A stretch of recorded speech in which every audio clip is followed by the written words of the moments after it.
오늘 여러분과 함께 말씀 나눌 제목은 성령과 증인입니다. 사도행전이 이제 이번 시간하고 그리고 다음 시간으로 마무리를 지으려 합니다. 한번 다시 돌아보도록 하겠습니다. 사도행전은 성령의 역사입니다.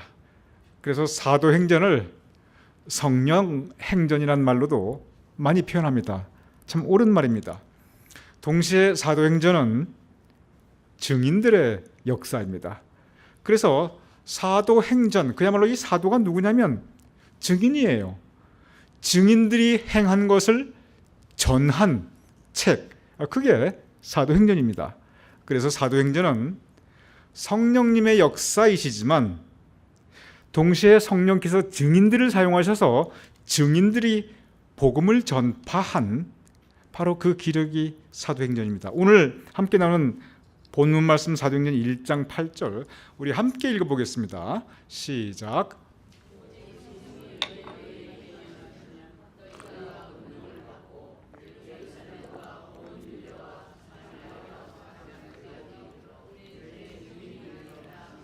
아멘.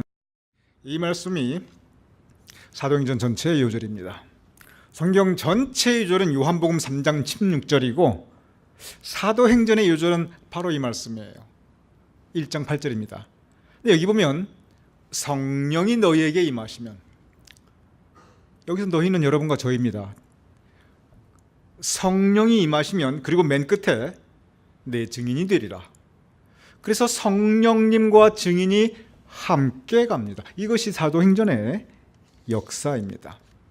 오늘 여러분과 함께 이제 사도행전을 돌아보는 시간입니다. 지난 시간 사도행전 28장까지 다 했고 오늘 그리고 다음 주는 사도행전 전체를 돌아보면서 꼭 우리가 다른 건 다 잊어버려도 이것만큼은 좋겠다는 부분을 여러분과 함께 나누고자 합니다. 이 사도행전을 읽으면 반복되는 표현이 있습니다. 그게 뭐냐면 성령 충만이라고 하는 표현이에요. 오늘도 1장 8절에 보면 성령이 너에게 임하시면, 그런데 그냥 임하시는 게 아니라 성령 충만하여. 여러분, 성령이 충만하여, 성령이 충만하여. 여러분 뭔가 귀에 익숙하지 않아요? 사도행전에 계속 그 표현이 나옵니다. 성령이 충만하여, 성령이 충만하여. 오늘 여러분과 함께 바로 이 성령이 증인에게 충만해 있는데 그 부분을 여러분과 함께 말씀 묵상하도록 하겠습니다. 먼저 성령 충만이 맨 처음 나오는 장면은 사도행전 2장 4절입니다. 이렇게 기록되어 있어요. 그들이 다 같이 모인 그들이 성령의 충만함을 받고 그리고 성령의 말하게 하심을 따라 다른 언어들로 말하기를 시작하니라. 방언의 역사입니다. 성령 충만하여 방언이 터져나오고 그리고 방언으로 기도하게 됩니다. 그래서 우리가 보통 성령 충만하면은 방언과 신비한 것을 생각하기 쉽습니다. 그러한 역사 분명히 있습니다. 그리고 그것은 아주 좋은 하나님의 선물입니다. 그런데 사도행전을 쭉 읽어보면 이 방언과 그리고 신비한 역사는 맨 처음 하나님께서 그들을 사용하실 때 강하게 한번 역사하시고 그 후에 계속 나타나는 성령 충만의 표현은 상당히 다른 모습을 볼 수가 있습니다. 이게 틀리다는 것이 아니에요. 이 방언의 역사와 신비 역사가 있고 그것은 하나님께서 주신 귀한 선물입니다. 그런데 더 많이 성령 충만에 대한 가르침이 어떤 것인가, 그 부분을 같이 함께 여러분께 보도록 하겠습니다. 사도행전 4장 31절 이렇게 기록되어 있습니다. 무리가 다 성령이 충만하여 담대히 하나님의 말씀을 전하니라. 제가 지난번에 한번 그 용례라는 단어를 설명해 드렸어요. 어떤 단어의 뜻이 무엇인가를 살피려면 사전이나 지금은 항상 용례라는 걸 씁니다. 용례가 뭐냐면 그 단어가 어떤 문맥에서 어떻게 쓰였을 때 그것이 무슨 의미이다. 이게 용례입니다. 그래서 성경에도 성령 충만이 무슨 뜻인가? 가장 좋은 방법은 성경의 용례, 그것이 사용되어진 그 상황과 그것이 무슨 뜻인가? 그걸 보면 우리가 이해할 수 있어요. 다시 말하면 성령 충만이 무슨 뜻인가 보려면 성령 충만이 나타나는 그 성경 말씀들을 쭉 찾아보면 됩니다. 여기 보면 무리가 여러분과 저 믿는 무리입니다. 다 성령이 충만하여, 성령이 충만하여 무엇을 했냐면 담대하게 하나님의 말씀을 전하더라. 하나님의 말씀을 전한다는 게 무슨 뜻입니까? 하나님에 대해서 같이 대화 나누는 겁니다. 믿음에 대한 이야기를 하는 겁니다. 내가 은혜 받은 것을 같이 대화하는 것입니다. 하나님의 말씀을 전하는 것입니다. 내가 받은 바 은혜를 함께 나누는 것입니다. 여기서 보면은 성령 충만한 사람이 하나님의 말씀을 전하고 그러면서 복음이 전파되고 있습니다. 성령 충만하여 하나님의 말씀을 전하는 경우가 있고, 그리고 성령과 무관하게 사람의 말을 전할 때가 있습니다. 우리가 교회에서 하나님의 말씀을 서로 많이 전해야 됩니다. 은혜를 서로 받은 대화를 해야 되고, 그리고 우리가 덕이 되는 이야기를 서로 나눠야 됩니다. 성령 충만한 사람은 하나님의 말씀에 대해서 대화합니다. 그 반대는 사람의 말, 그냥 사람의 말이 자꾸 이렇게 난무하는 거. 여러분, 그 부분은 우리가 다시 한번 생각해 볼 필요가 있습니다. 사도행전 6장 3절 이렇게 기록되어 있습니다. 형제들은 너희 가운데 성령과 지혜가 충만하여, 성령과 지혜가 충만하여 어떤 결과인가? 칭찬받는 사람. 교회 지도자를 세웁니다. 교회 지도자는 누가 되었냐? 성령과 지혜가 충만한 사람. 그러면 어떤 사람이 성령이 충만한? 바로 이것입니다. 지금 계속 여러분과 전하는 대화는 뭐냐면 성령 충만한 사람은 어떤 사람인가? 바로 이 부분입니다. 성령 충만, 우리가 이야기 많이 하는데 무엇이 성령 충만한가? 바로 그 부분이에요. 많은 경우 성령 충만하다면 너무 신비적으로 생각하고 아주 이상한 것만 생각하는 게 있는데 그렇지 않아요. 굉장히 정상적인 것이 성령 충만한 겁니다. 그 신앙의 정상적인 것, 그 부분을 계속 여러분과 함께 나누고자 합니다. 아까는 성령 충만한 사람은 사람의 말을 자꾸 전하는 게 아니라 하나님의 말씀을 전합니다. 지금 여기에는 성령 충만한 사람은 누가 성령 충만한가? 칭찬받는 사람이 성령 충만한 것입니다. 여러분, 이 부분 굉장히 중요한 부분입니다. 성령 충만과 좋은 성품은 같이 가야 합니다. 다 부족하지요. 여러분이나 저나 성품이 모난 것도 많고 부족한 것도 많고, 그렇지만 우리가 성령의 불로 태움받고 연단받아서 우리의 성품이 하나님 보시기에, 그리고 사람 보시기에 칭찬받을 만한 것, 이것이 성령 충만한 겁니다. 아까 성령 충만은 하나님의 말씀을 전하는 사람인데, 지금 성령 충만한 사람은 누가 성령 충만한가? 칭찬받는 사람입니다. 어떤 경우에 서로 칭찬합니까? 어떤 경우에 서로 칭찬받는 그러한 사람으로 우리가 평가받을 수가 있습니까? 우리가 이미 다 아는 내용들입니다. 그 가장 대표적인 성령 충만한 사람, 성경의 사도행전 11장 24절, 우리가 지난번에 한번 묵상했지만 다시 한번 같이 말씀 나누겠습니다. 우리가 같이 읽어보겠습니다. 우리가 지향해야 할 성령 충만한 사람의 모습입니다. 시작.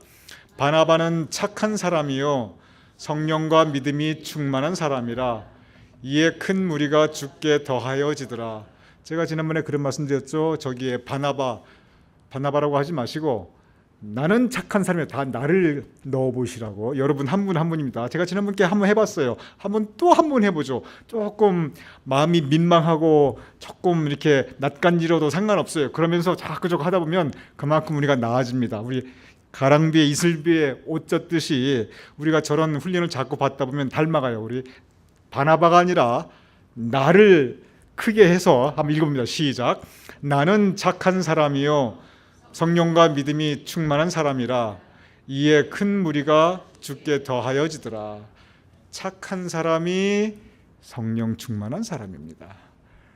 착하다고 칭찬받는 사람이 믿음이 충만한 사람입니다.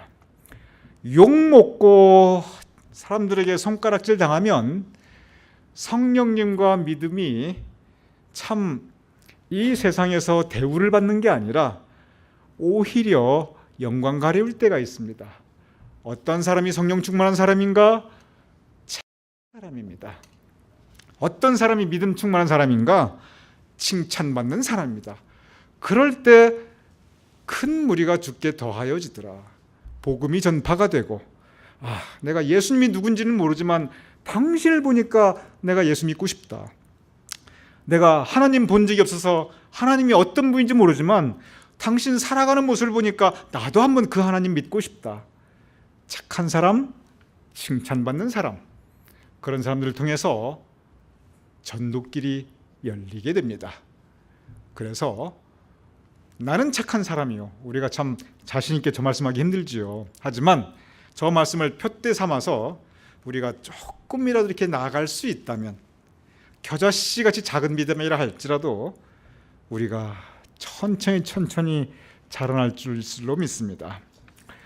사도행전 13장 50절 51절, 또 다른 성령 충만한 모습입니다. 이렇게 기록되어 있습니다. 이에 유대인들이 경건한 귀부인들과 그 신의 유력자들을 선동하여, 그때나 지금이나 이 선동하는 사람들이 문제입니다. 선동을 무엇로 하냐? 선동은 항상 사람의 말로 합니다. 성령 충만한 사람은요, 하나님의 말씀을 전하고, 아까 나왔죠? 그런데 조금 이따 나오지만 성령 충만한 사람이 있고, 좀 이따 나올 겁니다. 사탄이 충만한, 악령이 충만한 사람이 있어요. 그거는 선동합니다. 무엇로? 사람의 말로. 그래서 바울과 바나바를 박해하게 하여 그 지역에서 쫓아내니, 그런데 그 다음 말씀이 참 재미있어요. 제자들은 기쁨과 성령이 충만하니라. 여러분 여기서만 가만히 생각해 보시기 바랍니다. 지금 박해받고 있습니다. 잘못한 걸 내가 이렇게 벌을 받는 거라면 달게 받을 수 있지요. 죄 없이 박해받고 있습니다. 그리고 쫓겨났습니다. 얼마나 억울했겠습니까? 그냥 박해받았겠어요? 성경 사도행전 보면 때에 따라서는 어디서는 얻어맞기도 하고 돌팔매 맞기도 하고 감옥에 갇히기도 하고 별별 일을 다 당합니다. 그런데 제자들이 거기에 대해서 한탄하는 게 아니라, 거기에 대해서 포기하는 게 아니라 기쁨이 충만합니다. 포기하지 않습니다. 계속 힘있게 복음을 전파합니다. 왜? 성령이 충만했기 때문에 그렇습니다. 어떤 사람이 성령 충만한가? 박해를 받는데도 기뻐하고, 고난을 받는데도 포기하지 않고, 의를 위하여 핍박받을 때 오히려 기뻐할 수 있는 사람이 성령 충만한 사람입니다. 성령 충만하지 않으면 저때 좌절합니다. 성령 충만하지 않으면 저때 넘어져요. 성령 충만하지 않으면 박해받을 때 시험 듭니다. 여러분, 요즘은 박해가 저렇게 누가 선동해서 신의 유력자들이 이렇게 오는 게 아니고, 요즘 박해가 어디에서 오냐면 교회 안에서 옵니다. 제가 지난번에도 말씀드렸어요. 사도행전에서는 핍박과 박해가 교회 바깥에서 왔는데, 지금은 핍박과 박해가 교회 안에 있습니다. 그래서 우리가 시험 들고 낙심하고, 그리고 영적으로 우리가 쓰러지게 됩니다. 이길 수 있는 게 어떤 사람들이 이길 수 있는가? 그때 바로 성령 충만해야 돼요. 그걸 이길 수 있는 분들이 성령 충만한 분들입니다. 성령 충만하니까 이길 수 있는 거고, 이길 수 있는 분들이 바로 성령 충만한 겁니다. 성령 충만한 그 모습은 저렇게 고난이 와도 쓰러지지 않고, 핍박이 와도 시험 들지 않고, 그거 왜 쓰러지고 싶지 않겠어요? 왜 시험 들지 않겠어요? 그럼에도 불구하고 보통 사람들은 그때 우수수 넘어가는데, 성령 충만한 사람은 꿋꿋하게 서 있습니다. 그것이 성령 충만한 모습입니다. 성령 충만의 반대 모습이 있어요. 지금까지 우리가 살펴본 성령 충만한 모습은, 성령 충만한 사람은 하나님의 말씀을 전합니다. 서로 좋은 덕되는 이야기들을 하고, 그리고 믿음에 대한 이야기를 합니다. 성령 충만한 사람은 착한 사람, 칭찬 듣는 사람이에요. 그리고 성령 충만한 사람은 이 고난받을 때, 핍박받을 때 오히려 기뻐하며, 시험 드는 것보다는, 좌절하는 것보다는 더 힘과 용기를 내는 사람입니다. 그리고 성령 충만한 사람은 복음을 전하는 사람이었어요. 그 반대 사람입니다. 우리가 이 부분을 경계할 필요가 있어요. 성령 충만이 있고 다른 것의 충만도 있습니다. 바로 그 부분입니다. 이 부분은 타산지석이라고 이렇게 될 수도 있구나. 성령 충만한 모습이 우리가 지향해야 되는 모습이고 이런 모습은 우리가 지양해야 되는 모습입니다. 내가 잘못하면 이렇게 될 수도 있겠구나. 사도행전 5장 3절입니다. 우리 경계하는 마음으로 저렇게 되지 말아야지 경계하는 마음으로 한번 읽어보겠습니다. 시작.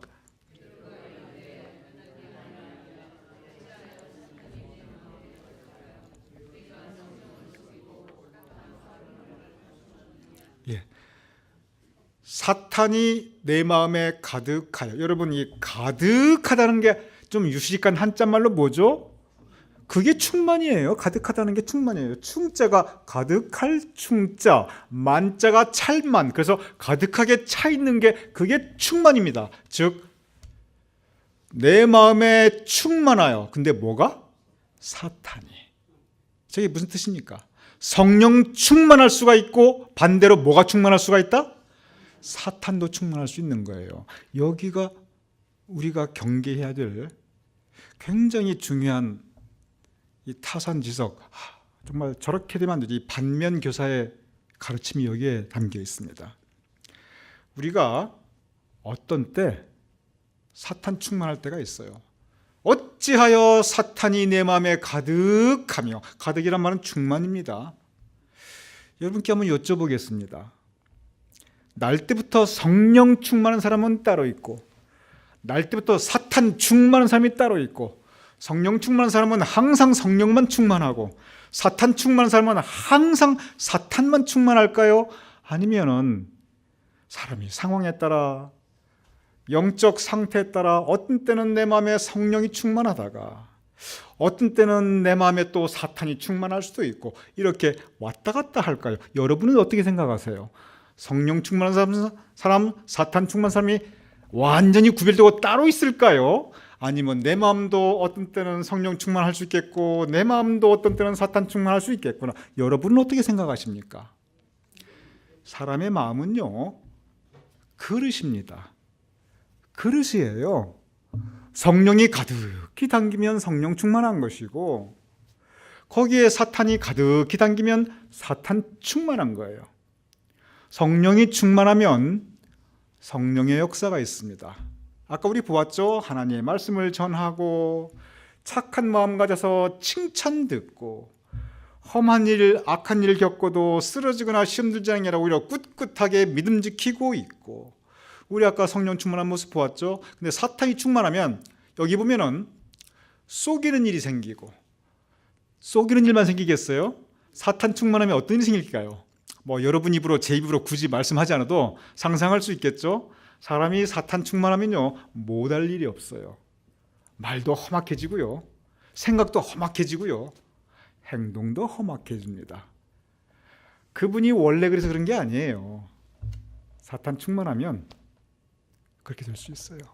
문제는 뭐냐면 우리에게 무엇에 잡힌 바 되는가. 성령에 잡힌 바 되면 내 마음의 그릇에 성령이 충만하게 되어 성령의 열매를 거두고 그 반대 모습도 있다고 하는 것입니다. 저 말씀 우리 마음속에 경계해야 됩니다. 아까 나는 착한 사람이요. 아까 바나바의 이름을 나로 바꿨죠. 저기 보면 사탄 충만한 사람이 아나니아입니다. 아나니아야 어찌하여 사탄이 너의 마음이 가득하며. 그런데 사탄은 내 마음에도 가득할 수 있습니다. 그래서 아나니아의 저기에 때때로 우리가 내 이름을 넣어봐야 돼요. 근데 감사한 건 뭐냐면 하나님께서 우리 영적 분별력을 주셨어요. 우리가 알 수가 있어요. 이거 내 마음에 자꾸 이렇게 악한 생각이 드네. 왜 나 자꾸 이렇게 하나님이 기뻐하시지 않는 이렇게 남을 미워하는 생각이 들고 자꾸 분열을 일으키는 생각이 들고 자꾸 세상적으로 향하려는 생각이 들고 내가 알아요.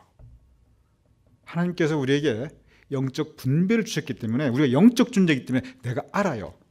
사탄이 나를 공격한다는 걸 내가 알 수 있습니다. 그때 성령님께 의지해야 돼요. 그래서 사탄은 우는 사자와 같이 두루 삼키며 삼킬 차를 찾나니 그게 사탄이 하는 일이에요. 그래서 우리는 어떻게 이길 수 있느냐? 성령 충만해야 사탄 이길 수 있습니다. 성령 충만한 여러분이 될 수 있기를 주님 이름으로 축원합니다. 또 다른 성령 충만 반대의 모습이 있습니다. 사도행전 7장 51절입니다. 자, 이것도 저렇게 되지 말아야지. 그 마음으로 한번 읽어보겠습니다. 시작. 목이 곧고 마음과 귀에 할례를 받지 못한 사람들아, 너희도 너희 조상과 같이 항상 성령을 거스리는도다. 성령이 충만해도 지금 아슐판에 충만은 고사하고 성령을 거스르는도다. 반대길로 간다는 뜻입니다. 그러면은 어떠한 사람들이 저렇게 성령을 거스르는가? 성령님 원하시는 거 반대길로 가는가? 첫째, 목이 곧은 사람. 무슨 뜻입니까? 교만한 사람입니다. 목이 곧다는 건 교만한 마음을 가지고 있는 겁니다. 성경에 보면은 교만한 마음이 그 많은 죄의 뿌리가 됩니다. 겸손해야 돼요.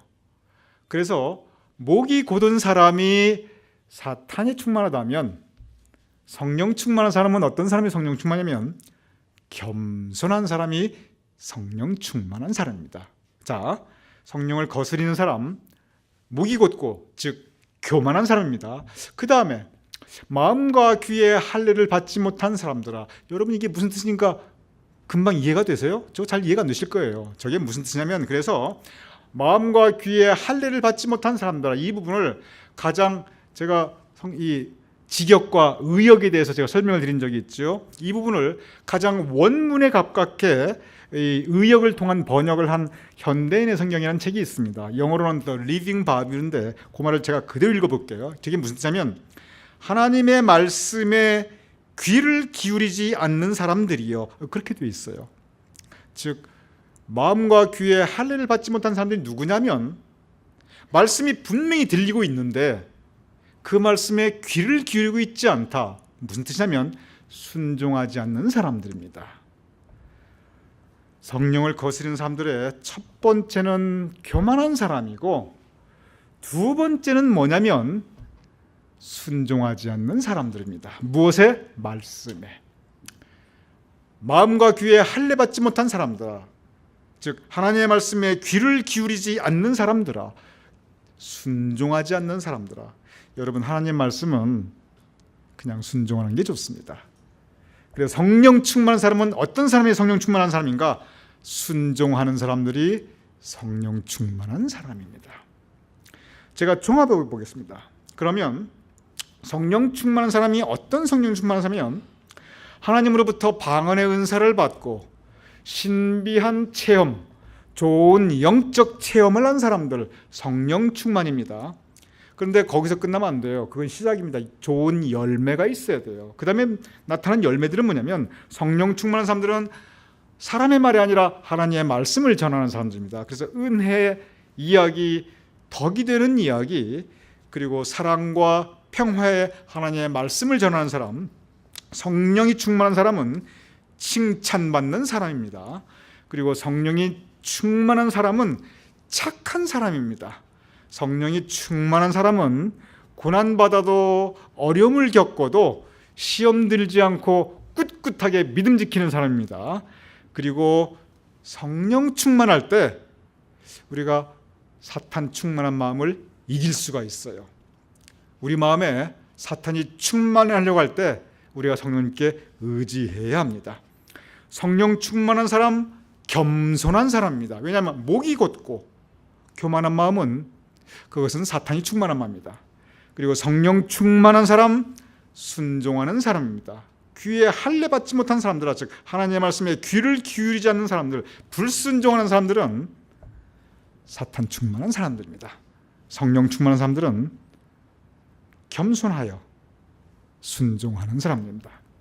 사도행전은 성령 충만한 증인들이 복음을 증거하는, 구원의 도를 전하는 것이, 착한 성품의 사도들이 하나님의 말씀을 전하는 그 역사가, 그것이 사도행전입니다. 그 사도들을 통해서 교회가 세워졌고 복음이 전파되었습니다. 여러분과 저도 성령 충만한 증인들이 될 수 있기를 주님의 이름으로 축원합니다. 제가 기도드리고 우리 찬송가 182장 함께 부를 텐데, 이 182장이 사실 성령 충만에 참 좋은 이 찬양입니다. 그래서 먼저 이 찬양을 부르고 그리고 제가 기도할게요. 여러분 가사를 보시면서 한번 182장 이 성령 충만이 어떤 모습인가 우리 함께 찬양하시면서 은혜 나누면 좋겠습니다.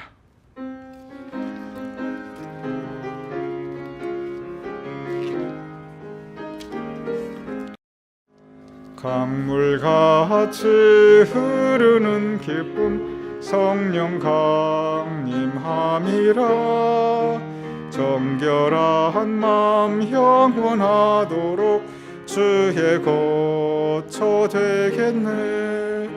주님 주시는 참된 평화가 내 맘속에 넘치네.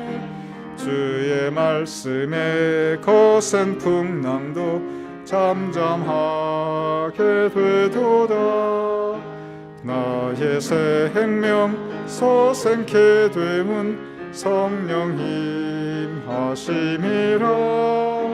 모든 의심 슬픔 사라져 주의 평강 넘치네. 주님 주시는 참된 평화가 내 맘속에 넘치네. 주의 말씀에 거센 풍랑도 잠잠하게 되도다.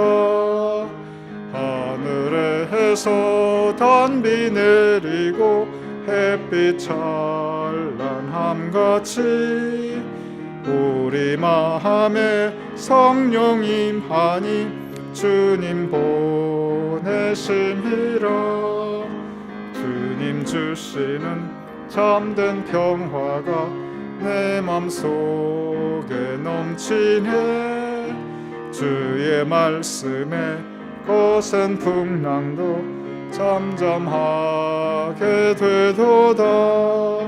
생명심에 넘쳐 흘러서 마른 광야 적시니 의의 열매 무르익어서 추수를 기다리네. 주님 주시는 참된 평화가 내 맘속에 넘치네. 주의 말씀에 거센 풍랑도 잠잠하게 되도다. 놀라우신 주의 은혜로 그의 얼굴 뵙겠네. 평화로운 안식처에서 영원토록 쉬겠네. 주님 주시는 참된 평화가 내 맘속에 넘치네. 주의 말씀에 거센 풍랑도 잠잠하게 되도다.